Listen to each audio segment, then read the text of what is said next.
2026లో కొత్తగా Airtel air fibre net connection తీసుకునే వాళ్ళు ఈ వీడియో స్కిప్ చేయకుండా లాస్ట్ వరకు చూసి కింద కామెంట్ చేయండి. మనకి నెలకి ఎంత పడుతుంది, ఇది అన్లిమిటెడా కాదు, ఈ కనెక్షన్ ఎలా తీసుకోవాలి, ఈ కనెక్షన్ ముందు మనం ఏమేమి ప్రొవైడ్ చేయాలి వాళ్ళకి. ఆన్లైన్లో మనకి చాలా రకాల వీడియోస్ అనేది అవైలబుల్లో ఉన్నాయి. సో ఎయిర్టెల్ ఫైబర్ నెట్ రిలేటెడ్గా సంబంధించి. సో 2026లో కొత్తగా ఎయిర్టెల్ ఫైబర్ నెట్ తీసుకోవాలనుకున్న వాళ్ళకి ఈ వీడియో ఉపయోగపడుతుందని నేను ఈ వీడియో చేసి అప్లోడ్ చేస్తున్నాను. సో ఈ ఎయిర్టెల్ ఫైబర్ నెట్ కనెక్షన్ అనేది మనకి ఎంత పడుతుంది, నెట్ స్పీడ్ ఎంత వస్తుంది, దీనికి అన్లిమిటెడా లేకపోతే లిమిటెడా, సో ప్రతి ఒక్కటి ఎక్స్ప్లెయిన్ చేస్తాను.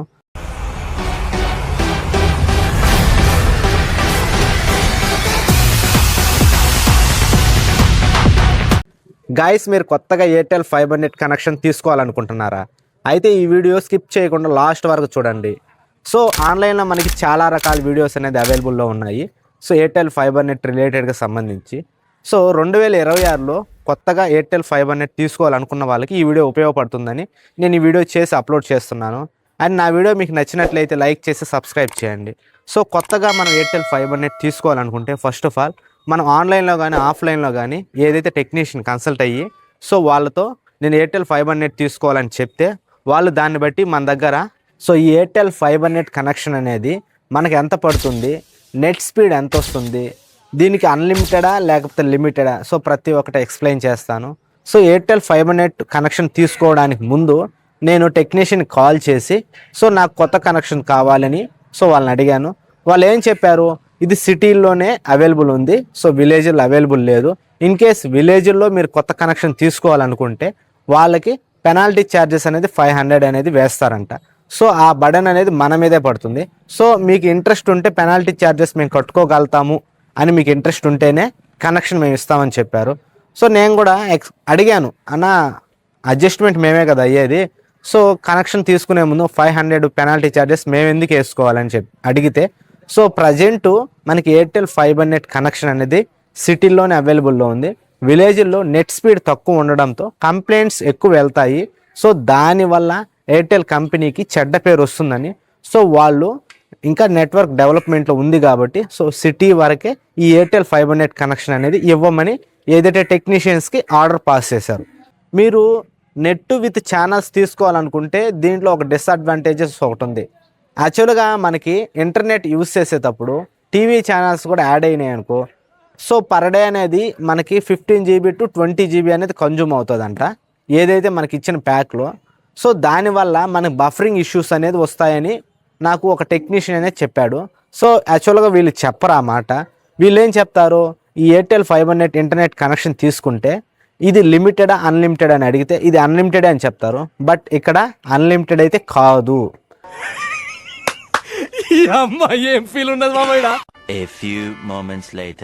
So Airtel fibre net connection తీసుకున్న తర్వాత ఈ ఇంటర్నెట్ అనేది ఎవ్రీ మంత్ 1000 GB అనేది మనకు అన్లిమిటెడ్ ఇస్తారు. వన్స్ 1000 GB అనేది క్రాస్ అయిన తర్వాత మనకి డైలీ 2 MBPSతో స్పీడ్ అనేది ప్రొవైడ్ చేస్తారు. ఈ 1000 GB దాటక ముందు మనకు 40 MBPSతో స్పీడ్ అనేది మనకు వస్తుంది. మనం ఈ ఎయిర్టెల్ డిష్ టీవీ అనేది యూస్ చేయడం ద్వారా డైలీ ఎక్కువ ఛానల్స్కి 4K రిజల్యూషన్లో క్వాలిటీగా రావడంతో ఆ నెట్ అనేది కన్జ్యూమ్ అనేది ఎక్కువ ఉంటుంది. సో దానివల్ల మనకి ఇంటర్నెట్ స్పీడ్ అనేది ఎక్కువ తీసుకోవడం వల్ల డేటా అనేది ఫాస్ట్గా కన్జ్యూమ్ అయిపోద్ది. దానివల్ల నీకు విత్ ఇన్ 20 daysకే బఫరింగ్ ఇష్యూస్ అనేది ఫేస్ చేస్తావు. ఏం మాట్లాడుతున్నావురా, నరాలు కట్ అయిపోయింది. ఇంటర్నెట్ సరిగా వర్క్ కాదు. వాళ్ళు ఇచ్చిన స్పీడ్ ఎంత మనకి for month 40 MBPS unlimited speed అని చెప్పారు. అంటే ఎవరైనా కూడా ఫర్ మంత్లో 1000 GB ఎవరు యూస్ చేయరు, అది వాళ్ళకి తెలుసు. దానివల్ల వాళ్ళు ఏం చెప్తారు, మీకు అన్లిమిటెడ్ నెట్ ప్రొవైడ్ చేస్తామని వాళ్ళు చెప్తారు. లేదు నాకు with internet and TV channels కావాలంటే దయచేసి టీవీ ఛానల్స్ తీసుకోవాలనుకుంటే ఇంటర్నెట్ స్కిప్ చేయండి. ఇలా ఇంటర్నెట్ విత్ ఛానల్స్ తీసుకోవడం ద్వారా టీవీ సీరియల్స్ ఎక్కువ టైం స్పెండ్ చేస్తాం. సో దానికి తోడు టీవీ స్క్రీన్ డిస్ప్లే అనేది పెద్దగా ఉంటుంది. అంటే డిపెండ్స్ ఆన్ యువర్ హౌస్. అంటే ఒక్కొక్కరు 50 inches టీవీ యూస్ చేస్తారు, మాది 42 inches. దానికి తగ్గట్టే రిజర్వేషన్ అనేది 4Kలో రావాలంటే నెట్ అనేది ఎక్కువ తీసుకోవడం జరుగుతుంది. దానివల్ల మనకి 1000 GB అనేది మంత్లో రావాల్సింది మనకి 15 డేస్లోగే క్లోజ్ అయిపోతుంది. అంటే ఓన్లీ టీవీ వరకు యూస్ చేయవు కదా. ఫర్ డే 20 GB అనేది మనకు కన్జ్యూమ్ అయితే 10 డేస్కి 20 డేస్కి ఎంత అవుతుందో ఒకసారి ఆలోచించండి. సో నా ఒపీనియన్ ఏంటంటే ఎయిర్టెల్ ఫైబర్ నెట్ కనెక్షన్ తీసుకోవాలనుకుంటున్నప్పుడు ఓన్లీ ఇంటర్నెట్ పరంగా ఏదైనా నీడ్ ఉంటేనే ఈ Airtel fibre net internet connection తీసుకోండి. లేదు మాకు నీడ్ లేదు, మాకు విత్ కనెక్షను అండ్ ఛానల్స్ తీసుకోవాలనుకుంటే ఒకసారి ప్యాక్ డీటెయిల్స్ ఆలోచించి నేను తీసుకునే ప్యాక్కి నా ఛానల్స్ విత్ ఇంటర్నెట్ వస్తుందా లేదా అనేది టెక్నీషియన్తో మీరు మాట్లాడుకొని ఈ కొత్త కనెక్షన్ అనేది తీసుకోండి. అసలు ఈ కనెక్షన్ ఎలా తీసుకోవాలి, ఈ కనెక్షన్ ముందు మనం ఏమేమి ప్రొవైడ్ చేయాలి వాళ్ళకి. సో ఎయిర్టెల్ ఫైబర్ నెట్ కొత్త కనెక్షన్ తీసుకునేటప్పుడు ఫస్ట్ ఆఫ్ ఆల్ మన number, mail ID and Aadhaar card అనేది వాళ్ళు ప్రొవైడ్ చేయాలి. సో ప్రొవైడ్ చేసిన వెంటనే ఏదైతే మన కొత్త కనెక్షన్ తీసుకునే ముందు మన పేరు మీద కనెక్షన్ అనేది ఆర్డర్ పెడతారు. సో పేమెంట్ అనేది ప్రీపెయిడ్ ముందుగానే వాళ్ళకి ఇవ్వాలి. అంటే మీరు కొత్త కనెక్షన్ తీసుకోవాలనుకుంటున్నారు, ఈరోజు వాళ్ళకి కాల్ చేశారు, ఏదైనా కొత్త కనెక్షన్ తీసుకునే ముందు 1 డే ముందే వాళ్ళకి కాంటాక్ట్ అవ్వండి. 6 monthsకి రీఛార్జ్ చేసుకుంటారా, లేకపోతే 3 monthsకి రీఛార్జ్ చేసుకుంటారా, లేకపోతే 2 monthsకి రీఛార్జ్ చేసుకుంటారా, దాని ప్రకారం ప్యాకేజెస్ అనేది వాళ్ళ దగ్గర ఉంటాయి. సో వాళ్ళు చెప్తారు. నేను యాక్చువల్గా 6 months ప్యాకేజ్ తీసుకున్నాను, మనకి 3000 పడింది, 500 అనేది పెనాల్టీ ఛార్జెస్ పడ్డాయి. సో యాక్చువల్గా సిటీలో అయితే ఈ పెనాల్టీ ఛార్జెస్ కూడా పడవు, అది విలేజ్ కాబట్టి నాకు ఇంటర్నెట్ యాక్సెస్ అనేది చాలా అవసరం కాబట్టి నేను తప్పక తీసుకోవాలి కాబట్టి నేను 500 పెనాల్టీ ఛార్జెస్ కూడా పడినా ఏం పర్వాలేదు అని ఓకే చెప్పుకొని నేను ఇంటర్నెట్ కనెక్షన్ తీసుకున్నాను. సో ఇంటర్నెట్ కనెక్షన్ అనేది చాలా ఈజీగా అనేది ఇన్స్టలేషన్ చేసేస్తారు. ఒకసారి Airtel air fibre internet connection ఎలా బిగిస్తారో ఒకసారి చూద్దాం. నేను ఫస్ట్ ఆర్డర్ పెట్టుకున్నప్పుడు నాకు బాక్సెస్ కొన్ని ప్రాబ్లం వచ్చి ఆ రోజు రాలేకపోయారు. సో నాకు 1 week పట్టింది ఎయిర్టెల్ కనెక్షన్ అనేది ఇవ్వడానికి. సో ఫస్ట్ ఆఫ్ ఆల్ మన ఇంటికి రాగానే వాళ్ళు మనకు ఒక రోటర్ అండ్ సిగ్నల్ బాక్స్ అనేది ప్రొవైడ్ చేస్తారు. సో మనకి సిగ్నల్ అనేది యాక్చువల్గా మ్యాడ్ మీద అనేది ఫిక్స్ చేస్తారు ఎవరికైనా కూడా. అక్కడికి మనకి సిగ్నల్ బాక్స్కి కింద ఉండే ఇంట్లోకి మనకి ఎంత లెంత్ ఉందో అది చెక్ చేసుకుంటారు. యాక్చువల్గా 15 meters అండ్ 20 meters అనేది వైర్ ప్రొవైడ్ చేస్తారు. సో వన్స్ మనకి టెర్రస్ మీద సిగ్నల్ అనేది పర్టికులర్ ప్లేస్లోనే సిగ్నల్ వస్తుందనే ఉండదు, దీనికైతే డిష్ టీవీ లాగైతే ఉండదు. సో ఎక్కడైనా కూడా మనము ఈ వైఫై బాక్స్ అనేది బిగిస్తే సో సిగ్నల్ అనేది ఈజీగా అనేది తీసుకునే కెపాసిటీ దీనికి ఉందని చెప్పాడు తను నాకు. ప్రజెంట్ ఈ ఎయిర్టెల్ ఎయిర్ ఫైబర్ నెట్వర్క్కి చాలా డిమాండ్ పెరిగిపోయింది. సో పాస్ట్ 2-3 months బ్యాక్ దీని గురించి చాలా మందికి అవేర్నెస్ లేదు. సో ఇప్పుడు ఇది విలేజ్లో కూడా ఇన్స్టలేషన్ చేసేసరికి చాలా మందికి ఈ Airtel air fibre network boxes అనేది బాగా డిమాండ్ అయిపోయాయి. మోస్ట్ ఆఫ్ ది పీపుల్ మాకు ఇన్స్టలేషన్ చేసేటప్పుడే దగ్గర ఒక 10 to 20 members అనేది కాల్స్ చేశారు టెక్నీషియన్కి. సో తను చెప్తున్నాడు ప్రజెంట్ బాక్సెస్ అయితే అవైలబుల్ లేవు, సో కొంచెం టైం పడుతుందని చెప్పాడు.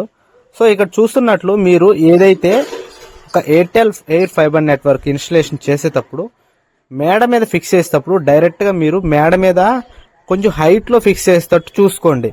ఎందుకంటే ఇట్లా హైట్లో ఫిక్స్ చేసినప్పుడు మనకి సిగ్నల్ స్ట్రెంగ్త్ అనేది కొంచెం బాగా పెరిగే అవకాశం ఉంటుంది.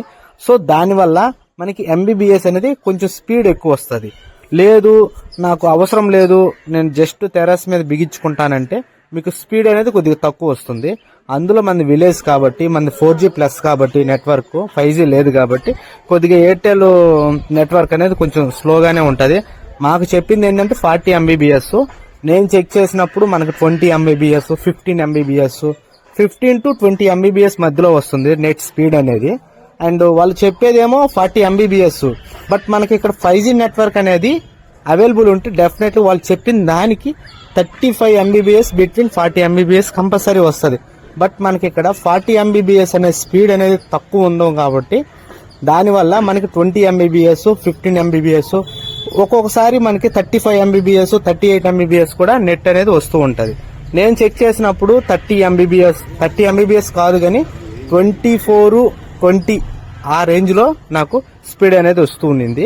సో ఎవరైనా కూడా విలేజ్లో ఈ ఇన్స్టలేషన్ తీసుకోవాలనుకుంటే డెఫినెట్లీగా ఫస్ట్ ఆఫ్ ఆల్ మీరు టెక్నీషియన్ కాల్ చేసి మీ విలేజ్లో ఈ నెట్వర్క్ అవైలబుల్ ఉందా లేదా, అంటే 4G అంటే 5G నెట్వర్క్ అనేది అవైలబుల్ ఉందా లేదా చెక్ చేసుకోండి.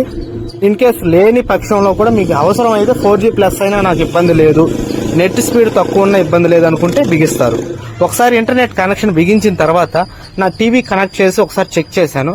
అంటే మనకి ఎలా వస్తుంది బ్రౌజింగ్, యూట్యూబ్ వీడియోస్ కానీ ఎలా వస్తున్నాయి, బఫరింగ్ అవుతున్నదా, లేకపోతే నెట్ స్పీడ్ ఎలా ఉంది, క్వాలిటీ పరంగా మనం 1080 కానీ 4Kలో కానీ రిజర్వేషన్ పెట్టుకున్నప్పుడు మన వీడియో క్లారిటీ ఎలా ఉందో ఒకసారి చెక్ చేద్దామని నేను నా టీవీకి అనేది కనెక్ట్ చేశాను. ఒకసారి చూద్దాం. సో నెట్ స్పీడ్ అయితే మనకు చాలా బాగుంది. సో నాకు ఎక్కడా కూడా ల్యాగ్స్ అయితే లేవు. మనకి వీడియోస్ కూడా హై క్లారిటీలో రిజర్వేషన్ అనేది ఓపెన్ అవుతుంది. వీడియోస్ కూడా 4Kలో కూడా రన్ అవుతున్నాయి. సో మీరు 4K రన్ అవుతున్నాయని మీరు ఎక్కువసేపు అనేది టీవీ అయితే యూజ్ చేయకండి. సో టీవీ ఎక్కువ యూజ్ చేయడం వల్ల మనకి నెట్ కన్జ్యూమేషన్ అనేది ఎక్కువ జరుగుతుంది. అదొకటి మైండ్లో గుర్తుపెట్టుకోండి. ఒకసారి మీరు క్లారిటీ చెక్ చేస్తే నేను 4Kలో వీడియో అనేది రిజర్వేషన్లో పెట్టాను. వీడియో మొత్తం చూశాక మీకు ఏమైనా డౌట్స్ ఉంటే కింద కామెంట్ చేయండి, రిప్లై ఇస్తాను.